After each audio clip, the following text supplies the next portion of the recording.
Hello friends, playing with constructions में आज हम पढ़ेंगे construct on page number 199 breaking rectangles. Construct a rectangle that can be divided into three identical squares as shown in the figure. हमें क्या करना है? ऐसा रेक्टेंगल बनाना है जिसे हम थ्री आइडेंटिकल स्क्वायर्स में डिवाइड कर सके. सॉल्यूशन भी यहाँ पे दिया है. If this seem difficult, let us simplify the problem. Explore. What about constructing a rectangle that can be divided into two identical squares? Can you try it? अभी हमें प्लान करना पड़ेगा कि टू आइडेंटिकल स्क्वायर बनाना हो rectangle में से. तो हम कैसे कर सकते? सपोज ये एक रेक्टेंगल है हमारा. ये रेक्टेंगल है, इसे मुझे टू आइडेंटिकल स्क्वायर्स में डिवाइड करना है. तो क्या करेंगे? हम इसे बीच में से डिवाइड करेंगे. लेकिन इसमें भी क्या है, यहाँ पे हमने जो ब्रीथ यूज की है वही ब्रीथ हम स्क्वायर की लेंथ लेनी पड़ेगी, क्योंकि ये जो साइड है इक्वल टू ये साइड. स्क्वायर्स में फोर साइड्स इक्वल होती है, तो यहाँ पे जो भी रेक्टेंगल की ब्रीथ है वही हमें स्क्वायर की लेंथ लेनी पड़ेगी एंड ब्रीथ भी कंसीडर करनी पड़ेगी, यानी कि फोर साइड्स आर इक्वल होगी. तो वैसे ही हमें सेकंड स्क्वायर भी बनाना है, तो यहाँ पे भी all the sides are equal होगी. इसका मीनिंग ये हुआ कि अगर मैं इसे नेमिंग दे रही हूं ABCDEF,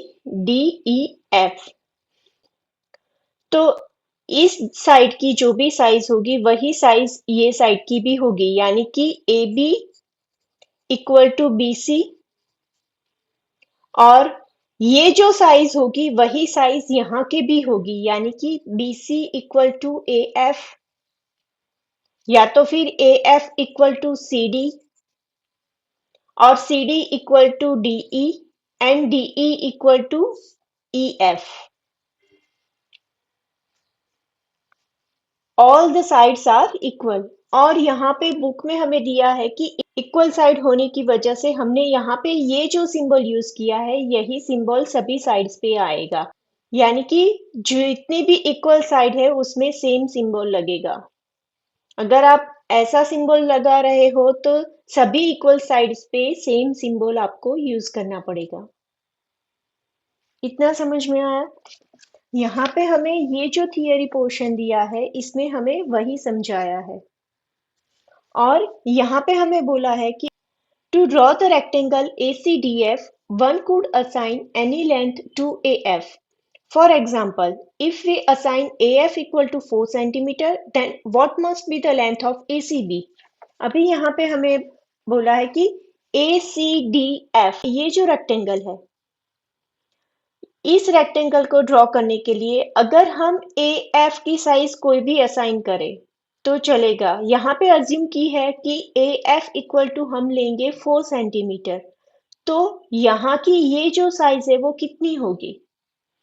तो अगर हम प्लान करने जाए तो देखिए यहाँ पे ये 4 सेंटीमीटर है और हमें A से B का distance as a square consider करना है, तो ये 4 सेंटीमीटर, तो इसको भी हम 4 सेंटीमीटर ही लेंगे, राइट? अगर ये 4 सेंटीमीटर हुआ तो ये भी एक स्क्वायर ही है, तो इसकी साइज भी हम क्या लेंगे? 4 सेंटीमीटर, और इसकी साइज भी हमारी होगी 4 सेंटीमीटर. सभी साइड्स हमारी कितनी होगी? 4 सेंटीमीटर होगी. तो AC की साइज कितनी हुई? टोटल 4 प्लस 4 8 सेंटीमीटर होगा. अभी इसे हमें स्केल से ड्रॉ करना है, तो हम कैसे करेंगे? तो स्केल से देखिए, अगर ड्रॉ करना है तो सबसे पहले तो एक लेंथ लेंगे 4 सेंटीमीटर की, ऐसे किया. उसके बाद में यूजिंग द प्रोटेक्टर हम क्या करेंगे? 90 डिग्री पॉइंट करेंगे. प्रोटेक्टर इसलिए हम यूज करते हैं कि ये जो लाइन है वो हमारी स्ट्रेट हो. अगर आप ऐसे ही स्ट्रेट लाइन ड्रॉ कर सकते हो तो चलेगा, प्रोटेक्टर यूज करने की जरूरत नहीं है. ठीक है. यहाँ पे ये करने के बाद हम क्या करेंगे? यहां से एक स्ट्रेट लाइन हमें ड्रॉ करनी है. और यहां से भी एक स्ट्रेट लाइन हमें ड्रॉ करनी है।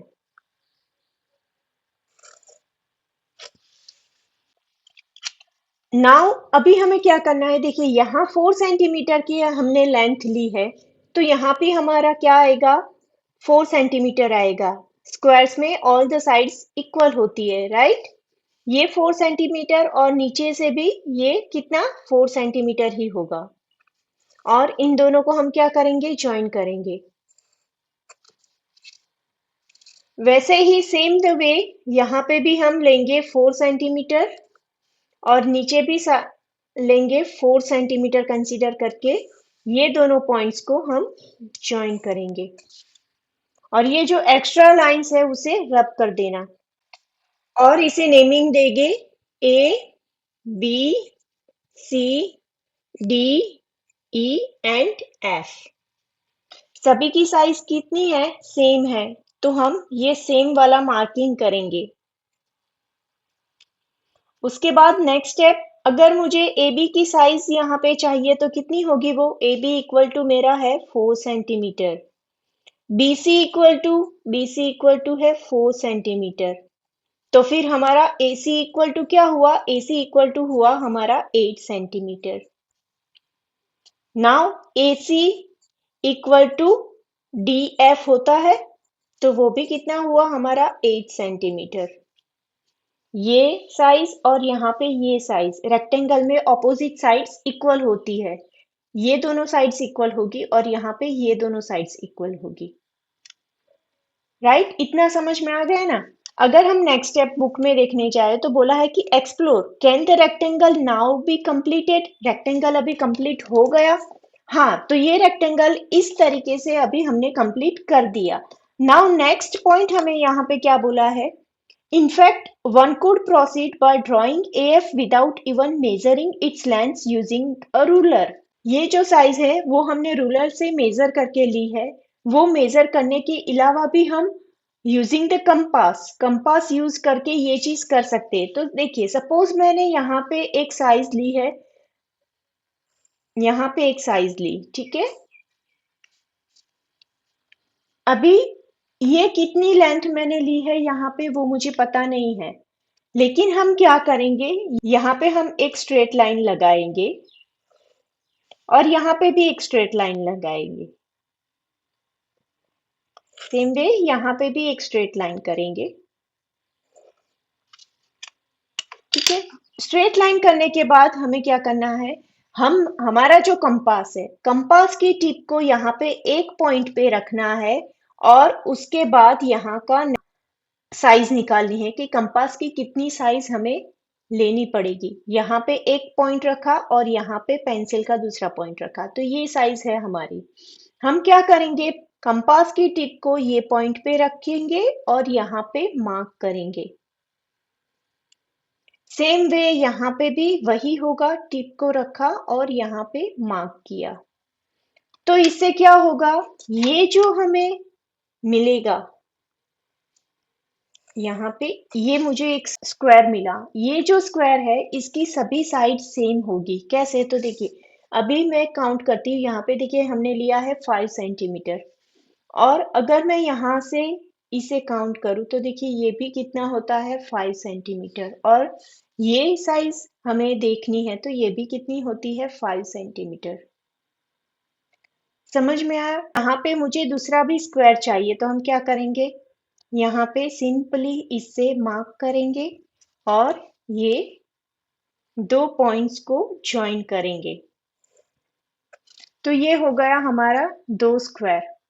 अगर मुझे इस फिगर को थर्ड स्क्वायर में डिवाइड करनी है, मुझे थर्ड स्क्वायर भी चाहिए, तो मैं क्या करूंगी, यहाँ पे टिप रखूंगी और नेक्स्ट ड्रॉ यहाँ से होगा।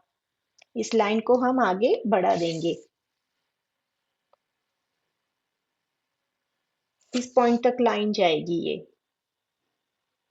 एंड देन ये दोनों पॉइंट्स को हमें ज्वाइन करना है। देखिए ये 3 स्क्वायर वाली फिगर भी हो गई। आपको ये चीज प्रैक्टिकल करके देखनी है, आप खुद से प्रैक्टिकल करोगे तो ही आपको समझ में आएगा कि कैसे क्या करना है, राइट। कोई भी साइज ले लो, उसको कंपास से मेजर करो एंड देन कंपास की टिप को एक पॉइंट पे रखो एंड देन मार्क करो, दूसरे पॉइंट पे रखो, मार्क करो और सभी पॉइंट्स को ज्वाइन करो। ठीक है, यही मेथड हमें फॉलो करते जाना है आपको जितने भी स्क्वायर बोले हो तब तक। बुक में हमें वही चीज दी है, देखिए यहां से इसका मेजर निकाला एंड देन यहाँ पे पॉइंट को रख के यहाँ पे मार्क किया। वही चीज फॉलो करके हमें 3 आइडेंटिकल स्क्वायर्स भी ड्रॉ करने हैं। ये कंप्लीट हो गया हमारा एक्सरसाइज। और नेक्स्ट हमें दिया है give the length of the sides of a rectangle that can not be divided into 2 identical squares, 3 identical squares. अभी हमें यहाँ पे करना है कि रेक्टेंगल की ऐसी लेंथ लेनी है जो 2 आइडेंटिकल स्क्वायर्स में डिवाइड नहीं हो। तो सपोज मैं लेंथ इक्वल टू 9 सेंटीमीटर ले रही हूँ और उसे इस लेंथ को मुझे 2 आइडेंटिकल स्क्वायर्स में डिवाइड करना है। 9 ऑड नंबर है और मुझे कितने स्क्वायर्स चाहिए? 2 स्क्वायर्स चाहिए। 2 स्क्वायर्स में 9 सेंटीमीटर को डिवाइड करना है। तो सबसे पहले तो ये ऑड नंबर है, तो ऑड नंबर को 2 इक्वल स्क्वायर्स में हम डिवाइड नहीं कर पाएंगे। उसके लिए मुझे कितना चाहिए? अगर 8 सेंटीमीटर हुआ तो यस, मैं 4 करके 2 इक्वल स्क्वायर में डिवाइड कर सकती हूँ। लेकिन अगर 9 सेंटीमीटर हुआ तो मुझे 2 इक्वल पार्ट्स में कैसे डिवाइड करेंगे? तो वो पॉसिबल ही नहीं। एक में 5 जाएगा और दूसरे में 4 जाएगा, राइट? अगर 5 को डिवाइड करूं अगेन तो ये 4 जाएगा एंड ये 1 जाएगा, यानी कि मेरा 1 सेंटीमीटर है वो बाकी बचेगा। अगर आपको ये समझ में नहीं आता तो देखिए, अगर मैं फिगर ड्रॉ करके दूं, फिगर में समझेंगे अभी। तो एक साइड मेरी है 4 सेंटीमीटर, ये टोटल कितना है? 9 सेंटीमीटर की इसकी लेंथ है। टोटल लेंथ इसकी हमारी 9 सेंटीमीटर है। ये साइड 4 सेंटीमीटर है तो हमें एक साइड लेनी होगी 4 सेंटीमीटर। ये साइड 4 सेंटीमीटर है तो ये दूसरी साइड भी मेरी कितनी होगी? 4 सेंटीमीटर होगी। तो 4 + 4 8, तो 1 सेंटीमीटर हमारा बाकी बचा, यानी कि ये इक्वल लेंथ में डिवाइड नहीं कर सकते हम 9 को। जो चीज हमें यहाँ पे दी है, give the length of the sides of a rectangle that can not be divided into 2 identical squares. वैसी लेंथ कैसी है कि कोई भी ऑड नंबर ले लो आप, ठीक है? इसमें कोई भी ऑड नंबर ले लो तो वो आइडेंटिकल 2 स्क्वायर्स में डिवाइड नहीं करेगा। अभी now next move on to 3 identical squares हमें चाहिए। तो हम लेंथ कितनी लेंगे कि 3 आइडेंटिकल स्क्वायर्स में डिवाइड नहीं होगा? सपोज मैंने यहाँ पे ले ली है 10 सेंटीमीटर, तो क्या होगा? 10 सेंटीमीटर को मैं 3 इक्वल पार्ट्स में डिवाइड करना है हमें 10 को। तो कर सकते हो? तो नहीं होगा। क्यों नहीं होगा? सपोज मैं यहाँ पे 4 सेंटीमीटर की लेंथ लूं तो भी वो 12 होगा। हमारी टोटल लेंथ है 10 सेंटीमीटर। तो अगर मैं 3 सेंटीमीटर कंसीडर करूं, यहाँ पे 3 सेंटीमीटर करूं तो भी मुझे यहाँ पे 1 सेंटीमीटर बचेगा 10 सेंटीमीटर में से। यानी कि क्या होगा? 10 सेंटीमीटर इवन नंबर जो भी है उसको हम 3 इक्वल पार्ट्स में डिवाइड नहीं कर सकते। समटाइम्स ऑड नंबर भी आएंगे। सपोज 7 सेंटीमीटर है तो 7 सेंटीमीटर को हम 3 इक्वल पार्ट्स में डिवाइड नहीं कर सकते, या तो फिर 2 इक्वल पार्ट्स में भी डिवाइड नहीं कर सकते इसे, राइट? तो यहाँ पे अगर फिगर में मैं समझाऊं, फिगर में अगर हम इस क्वेश्चन को देखें तो कैसे रहेगा? ये 3 सेंटीमीटर है तो ये भी 3 सेंटीमीटर हम कंसीडर करेंगे। नेक्स्ट ये भी मेरा क्या जाएगा? 3 सेंटीमीटर, और उसके बाद की फिगर भी मेरी जाएगी 3 सेंटीमीटर, यानी कि 3 + 3 6, 6 + 3 9, 9 + 1 10, यानी कि ये 1 सेंटीमीटर जो है वो हमारा रेस्ट रहेगा। समझ में आया? वैसे आपको कुछ और लेंथ्स यहाँ पे कंसीडर करनी है। आई होप ये जो लेंथ है वो आप खुद से कंसीडर कर सकते हो। इज अकॉर्डिंग टू ये एग्जाम्पल। ठीक है, यहाँ पे ये हमारा इंट्रोडक्शन चैप्टर खत्म होता है। हम next construct on page number 201 next video में देखेंगे। और अभी तक आपने मेरे चैनल को सब्सक्राइब नहीं किया है तो प्लीज सब्सक्राइब कीजिए। Thank you.